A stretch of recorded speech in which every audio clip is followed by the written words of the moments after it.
السلام علیکم دوستوں، میرا نام ہے پلوش شرشین اور میں جو آج کا ناول پڑھنے جا رہی ہوں اس کا نام ہے ضبط غم، جسے لکھا ہے فضا عادل نے۔ اس کی پہلی قسط میں آپ سب کو ویلکم کرتی ہوں۔ اگر آپ کو میری یہ ویڈیو پسند آئے تو like, comment and share subscribe کرنا مت بھولیے۔ رات کی سیاہ چادر نے پورے آسمان کو ڈھکا ہوا تھا۔ گہری تاریکی میں ڈوبی خاموش کھا جانے والے قیاس میں لمحہ بلمحہ چاروں اور منڈلا رہی تھی۔ کچھ لمحوں کے توقف کے بعد قریب ہی کوارا مینڈک اپنے حلق سے ٹٹراتی آواز نکال کے ماحول میں چھائے سکوت کو کم کرنے کی کوشش کرتا اور پھر سے خاموش ہو جاتا۔ ٹھنڈی ہوا کا جھونکا اس کے وجود کو چھوتا ہوا اس کی الجھی آوارہ لٹوں سے اٹکیلیاں کرتا آگے بڑھ جاتا۔ وہ ہر بات سے بے نیاز بے سو حرکت ڈائری ہاتھ میں لیے صحن کے ایک کونے میں لگے جامن کے درخت تلے بیٹھی نظریں فلک پر ٹکائے نہ جانے چمکتے ستاروں اور تنہا چاند میں کیا تلاش کر رہی تھی۔ ٹکتی باتیں جب وہ آسمان کو گھورے گھورے تھکی تو اس نے سختی سے اپنی آنکھیں موند لیں۔ بند آنکھوں کے بنیروں سے آنسو بلک کر اس کے حسین رخسار پروس کی مانند چمکنے لگے۔ اس نے آنکھیں کھول لی، پھر ہاتھ میں پکڑی ڈائری کو کھولتے ہوئے اس میں دس شعر: ضبط غم اس قدر آسان نہیں حالی، ضبط غم اس قدر آسان نہیں حالی، آگ ہوتے ہیں وہ آنسو جو پیے جاتے ہیں، کو دل ہی دل میں دہرانے لگی اور پین کھول کر اس نے دوبارہ لکھنا شروع کر دیا۔ خاوند نہ جانے کیوں مگر میرا دل یہ بات تسلیم کرنے کو تیار ہی نہیں کہ آپ مجھے یوں چھوڑ کر جا سکتے ہیں۔ میں تو آپ کے واپس آنے کا انتظار کر رہی تھی اور آپ ایسے کیسے کر سکتے ہیں میرے ساتھ؟ مجھے یقین نہیں آتا۔ مجھے بس ایک بار یقین دلانے آ جائیں۔ مجھے لگتا ہے یہ خط، یہ کارڈ، یہ سب جھوٹ ہے۔ میں نے سنا ہے آپ کی شادی ہو گئی ہے۔ خاور آپ نے مجھ سے وعدہ کیا تھا، وہ وعدہ نبھا نہیں سکتے تھے آپ تو کوئی بات نہیں مگر ایک بار، محض ایک بار یہ بات میری روبرو آ کر مجھ سے کہہ دیتے تو میں تسلیم کر لیتی کہ آپ میرے نہیں تھے۔ مگر ایسا کیسے ہو سکتا ہے خاور؟ آپ نے تو مجھے اعتماد دیا تھا۔ آپ محض وقت گزاری اور دل لگی کبھی کیسے کر سکتے ہیں میرے ساتھ؟ آ کے کہہ دیں یہ سب جھوٹ ہے، کہہ دیں کہ یہ سب جھوٹ ہے۔ لکھتے لکھتے اس نے قلم روک دی، سانسیں جل تھل ہونے لگی تھیں، آنکھوں سے اشک اب بارش کی صورت بہتے ہوئے ڈائری کے ورقوں کو تر کرتے چلے جا رہے تھے۔ اس نے روتے ہوئے ڈائری بند کی اور پن اس پر پٹک دیا۔ اس نے اپنے دونوں ہاتھوں میں اپنا منہ چھپا لیا اور زاروں قطار رونے لگی۔ آپ کبھی میرے ساتھ ایسا نہیں کر سکتے، کبھی نہیں کر سکتے۔ میرا دل تسلیم ہی نہیں کرتا دل تسلیم۔ اس کی ہچکیاں بند ہونے لگی تھی۔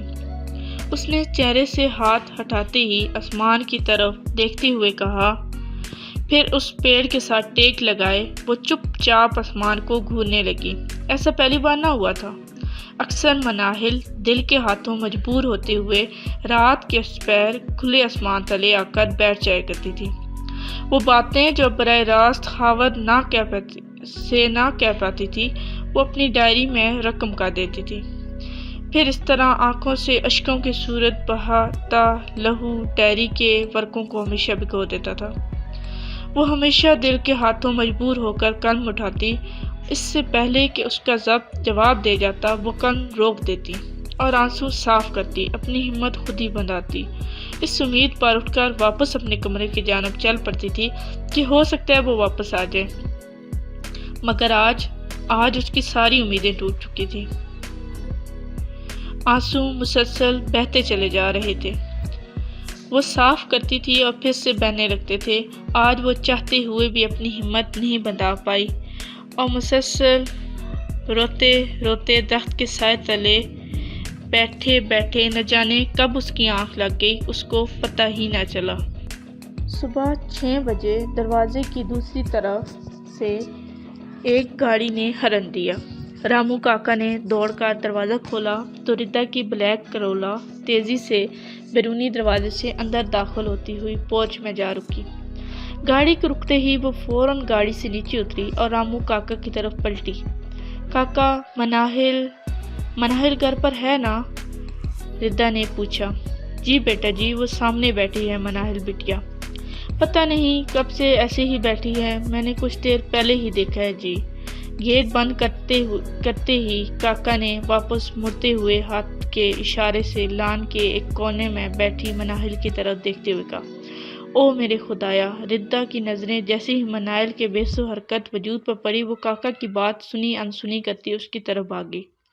مناہل، اٹھو میری جان، یہ تم نے کیا حال بنا دیا ہے اپنا؟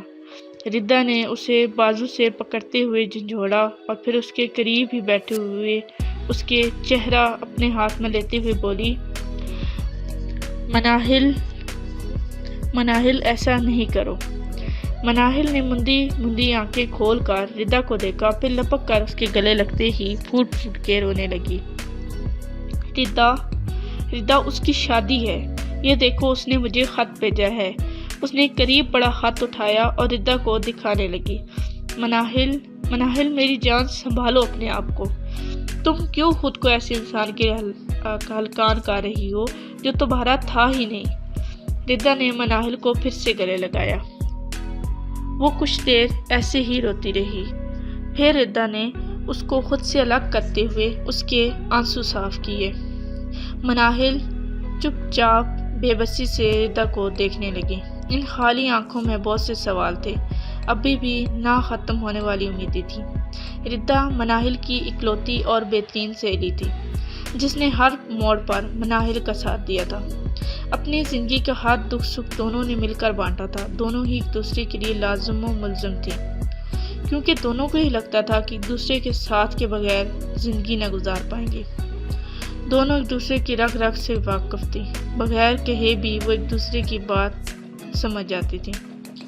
اب اس طرح مناہل کے دیکھنے پر ردا نے پھر سے لپک کر مناہل کو گلے لگا لیا، ایسے جیسے کہ وہ اس کا چہرہ پڑ چکی تھی، جان چکی ہو کہ وہ اس کے دل میں کیا ہے۔ منی میری جان، اگر وہ انسان تمہارے قابل ہوتا تو میں کچھ نہ کچھ کر کے اسے تمہارے لیے لے آتی، مگر چھوڑ کر جانے والوں کے لیے نہیں روتے میری جان، وہ تمہاری محبت کے قابل ہی نہ تھا۔ ردا کچھ لمحے رکی، پھر بولی، اسے اگر تم سے محبت نہ تھی تو نہ صحیح، مگر تھوڑی سی بھی الفت ہوتی تو وہ کبھی تمہیں تکلیف نہ دیتا۔ دور ہو گیا تھا تو دور ہی رہتا، مگر ایسے نہ کرتا۔ اور میں نے تمہیں پہلے دن ہی کہا تھا وہ کسی اور کا ہے، تمہارا نہیں ہو سکتا۔ تم خود خیال رکھنا اس بات کا۔ اب سب کچھ کھل کر سامنے آ گیا ہے، تو کیوں رو کر خود کو ہلکان کر رہی ہو، کیوں اذیت دے رہی ہو خود کو؟ اس نے مناہل کو سمجھانا چاہا، مگر وہ جانتی تھی مناہل کس قدر ٹوٹ کے چاہتی ہے خاور کو۔ اس کی ان معمولی باتوں کا اس پر کوئی اثر نہ پڑا۔ نہیں ردا، میرا دل نہیں تسلیم کرتا، دل تسلیم کر ہی نہیں سکتا، وہ مجھے دھوکہ دے سکتا ہے، مناہل نے روتے ہوئے کہا۔ اچھا چلو تم اٹھو، کمرے میں چلو، ریحان انکل ایسے دیکھ کر تمہیں پریشان ہو جائیں گے، کچھ ان کا ہی احساس کر لو، اگر اپنی فکر نہیں کر رہی تم تو۔ ردا کو اس کے اندھے اعتبار پر غصہ آ رہا تھا۔ وہ اس کو سہارا دے کر اٹھا کر کمرے کی طرف لے گئی اور اسے بیڈ پر لٹا دیا۔ اس کو بیڈ پر لٹانے کے بعد اس نے رک کر ایک گہری نگاہ اس پر ڈالی اور بغیر کوئی بات کیے وہ کمرے سے نکل کر چپ چاپ کچن کی جانب چل پڑی۔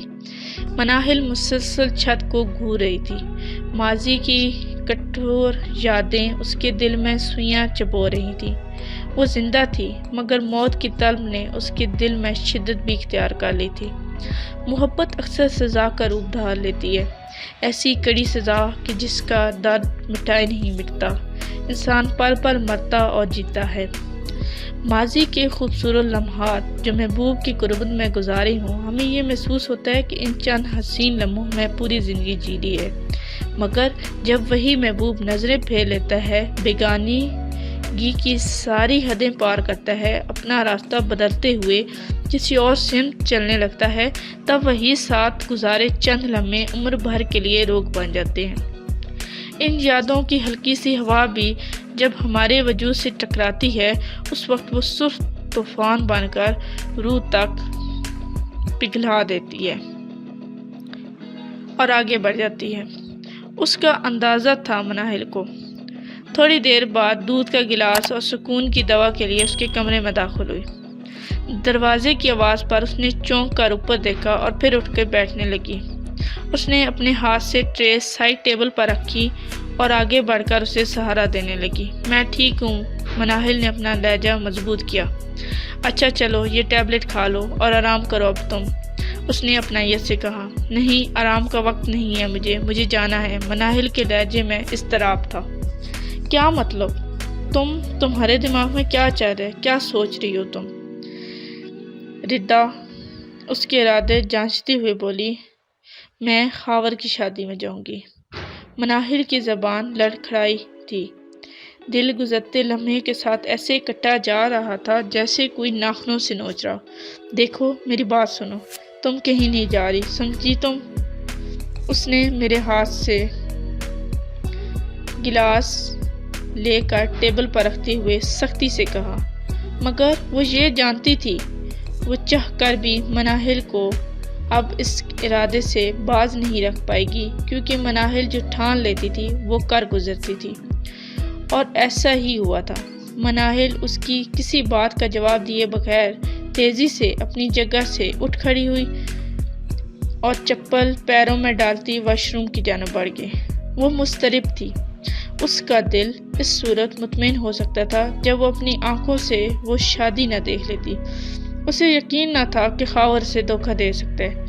سب کچھ بہت عجیب سا، ایک فریب سا لگ رہا تھا۔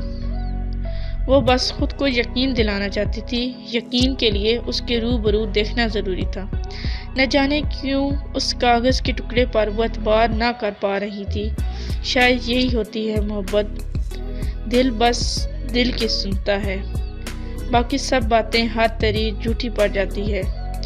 جب دل ہی تسلیم نہ کر رہا ہو، دل کی تسلیم کے لیے دل کے مکین کا روبرو ہونا بہت ضروری ہے۔